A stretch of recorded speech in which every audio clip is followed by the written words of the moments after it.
3, 2, 1, start.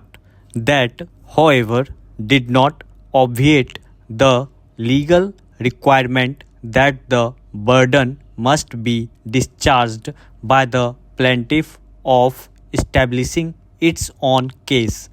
There is no material evidence on the record to indicate that the appellant was sent on deputation. Deputation has a definite connotation in law.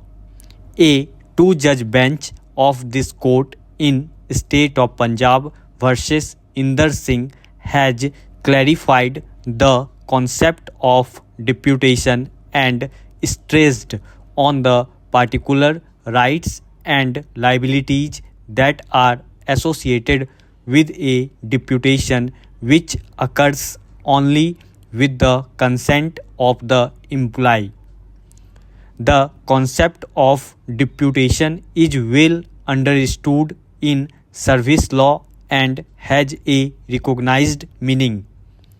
Deputation has a different connotation in service law, and the dictionary meaning of the word deputation is of no help. In simple words, deputation means service outside the cadre or outside the parent department. Deputation is deputing or transferring an employee to a post outside his cadre, that is to say, to another department on a temporary basis. After the expiry period of deputation, the employee has to come back to his parent department to occupy the same position unless in the meanwhile he has earned promotion in his parent department as per the recruitment rules. Whether the transfer is outside the normal field of deployment or not is decided by the authority who controls the service or post from which the employee is transferred. There can be no deputation without the consent of the person so deputed, and he would therefore know his rights and privileges in the deputation post. The law on deputation and repatriation is quite settled, as we have also seen in various judgments which we have referred to above.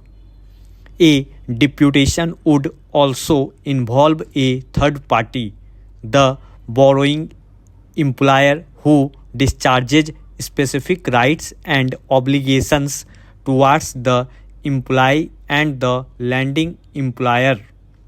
A three-judge bench of this court in Umapati Chaudhary versus State of Bihar clarified the tripartite nature of a deputation in the following terms. Deputation can be aptly described as an assignment of an employee of one department or cadre or even an organization (commonly referred to as the parent department or lending authority) to another department or cadre or organization (commonly referred to as the borrowing authority). The necessity for sending on deputation arises in public interest to meet the exigencies of public service. The concept of deputation is consensual and involves a voluntary decision of the employer to lend the services of his employee and a corresponding acceptance of such services by the borrowing employer. It also involves the consent of the employee to go on deputation or not.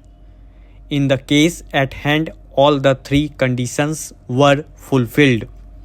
Further, a two-judge bench of this court in Union of India versus S. N. Mitra interpreted the terms of deputation strictly and disavowed acts of caprice on part of the employer.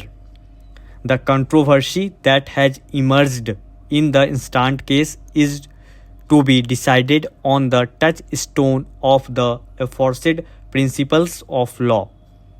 We have already opined that it is not a case of simple transfer. It is not a situation where one can say that it is a transfer on deputation as against an equivalent post from one cadre to another or one department to another. It is not a deputation from a government department to a government corporation or one government to the other. Stop.